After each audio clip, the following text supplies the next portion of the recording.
Justin A.W. Blair here with another YouTube video, my ongoing reviews of science fiction fantasy genre work, which I find interesting, compelling, and sometimes use to think about my own writing. We have today The Bath Procession.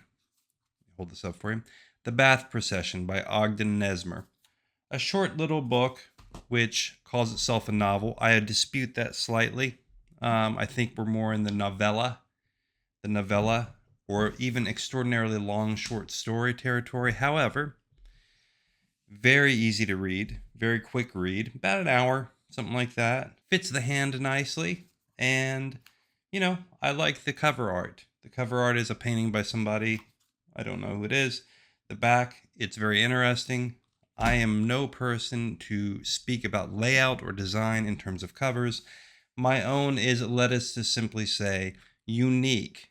And I mean unique in the way that someone in a special education class would suggest one of their students' perspectives was unique. I don't like long commercials in the middle of a YouTube video, so I'll get to the point quick. My own novel, written by me, Justin A.W. Blair, entitled The Haunt on the Island of Esmer, is out, available on Amazon. You can buy it in ebook or paperback format. It is inspired by Malazan, A Song of Ice and Fire, and The Black Company. Epic novels in that vein. Take a moment, check it out. But anyway, moving on from that, what do we have here? It is a, we're going to call it underground science fiction. Do you want to know what's going on in the underground science fiction, the underground fantasy genre market? I'm going to recommend this book to you, and I'm also going to recommend it for a lot of other reasons. I get the sense that it has a William Gibson feel, and I'm not even a huge William Gibson enjoyer or reader of William Gibson, but I definitely thought of William Gibson. We're set sometime in the near future, though we do, I think, move throughout time, finding our final resolution of the plot such as it is, which is a little bit difficult to follow, but entrancing for that very reason. There is resolution at the end chapter, but we move through time, we move through place, and at best I want to say William Gibson. We have kind of spycraft, shadowy corporations or institutes or cults that are hiring people to do somewhat paramilitary operations against server farms in what seems to be Argentina or Chile, the Patagonia region, maybe somewhere in the south. It's a great setting. Interesting characters, though it's a little bit difficult because the chapters are very short. It's a short work, and we're not in one POV, so the names kind of blend together, but maybe that has something to do with the overall book in a way, because the blending, the breakdown, the borders of personalities play a part in this work. We have some biblical names. I'm not really sure what it means, if it means anything at all. We have an Abel. I believe that he has a sister instead of a brother. And I'm not going to give away anything about the plot or the final resolution of this, because it's a very short book, and I do recommend it. I'll say that outright. I do recommend it, so I think you should pick it up. I'm going to try to speak about this in ways that don't give anything away particularly, though it's not the type of book you read for the plot, so it doesn't really matter.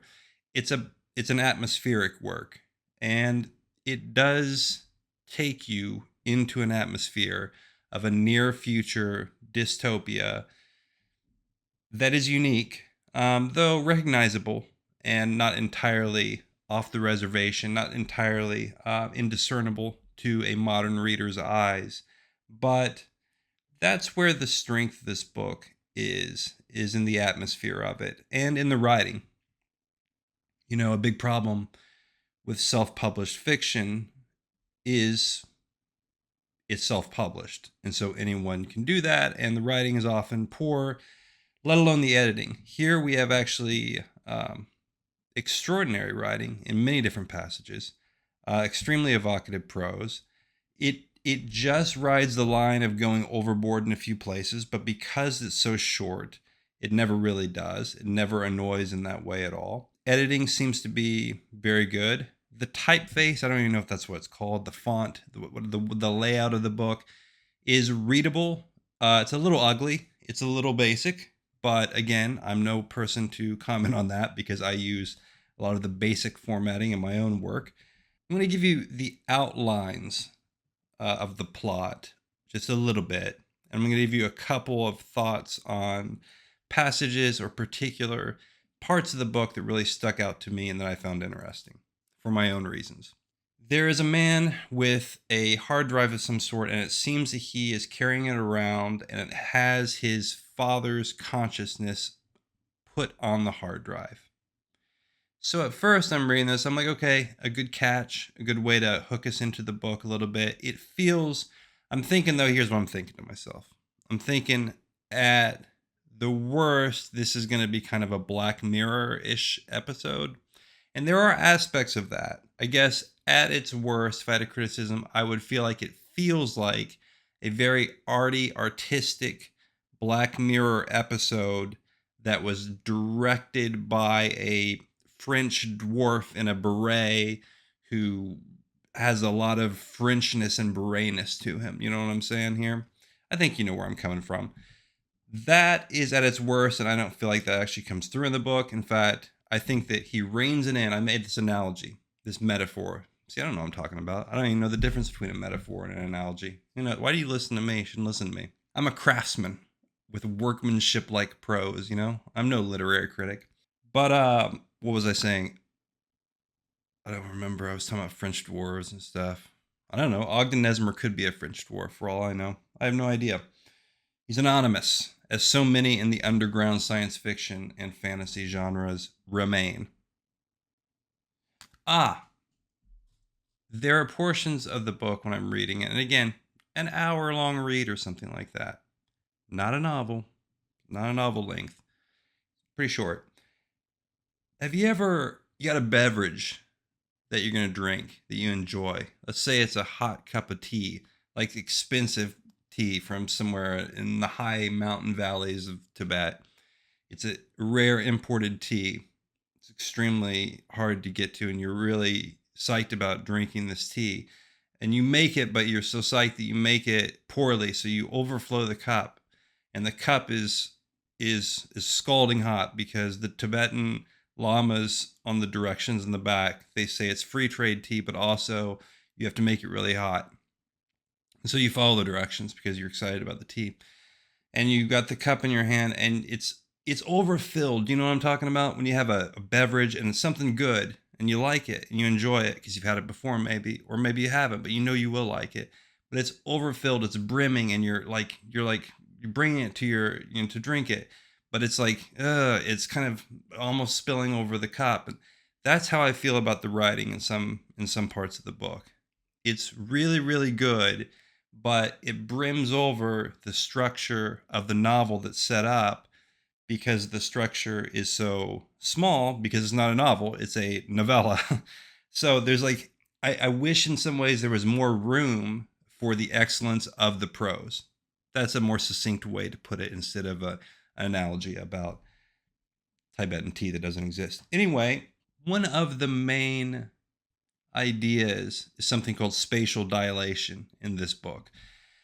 And you feel it and you get it, and it's really well done in the writing. And before the concept is even mentioned, an astute reader will recognize, not the term necessarily, but something like this going on, a kind of fluctuating landscape that gives a feel of unreality, irreality, non-reality, parallel reality. Not even parallel reality. That would feel more firm. There is something fleeting about the world this character is living in. There's something fleeting about their own personality, about their own experiences, about the way they see everything. And this concept of spatial dilation, I'll let the reader explore that in the work instead of talking about it more. But it is a very interesting sci-fi idea. I enjoyed it a lot and endorsed. I think I'm going to keep this a short review because I do want to suggest people purchase this. If you're interested in contemporary science fiction, what people are doing outside of the mainstream. Though to be fair, I honestly think that this could I could see this easily being published on one of the mainstream science fiction websites and or by a mainstream science fiction publisher, though it would probably require a novel length to get published. And you know, there is something though related to this idea of spatial dilation in the book, and the need perhaps to make modern science fiction works slightly more condensed and smaller for the attention span of the general reader. Now, I reject that because I still want to believe, I still want to have faith in the attention span of the modern reader, but I can understand that. So perhaps all of our attention spans have spatially dilated somewhat, and this is a great length for a book. And maybe that's right, because I did just pick it up. I was like, oh, let me go ahead and read this. And I'm recording a video right after having read it because I enjoyed it so much, which is rare. Usually I have a stack of books I've finished here, which I have to get to do the reviews. There's the concept, and along with the spatial dilation, the concept of the eye and seeing and how to view things. And that is something that I find I write in my own short stories often. In particular, there's a short story I wrote called Dr. Gotilli and Mr. Clark that has to do with seeing and vision and a different way of looking at that. So for my own writing, my own style, some of the things I deal with, subject matter, I found that a convergence here with this book. I'm going to leave it at that. I'm going to give it a hard recommend. It's done. The Bath Procession. So it's a great title too. I don't actually know how it relates to the work. I'm not smart enough to figure that out, I guess. But the Bath Procession made it kind of wavy. The font here, as if it's in a wave or like reflected in water or whatnot. That's clever and good layout. Again, interesting cover in the back. Highly recommend it. Check it out. If you read it, leave it in the comments, your own thoughts, and that'll do it for this video. Stay tuned for more. Like and subscribe. Do all the different things. See you next time.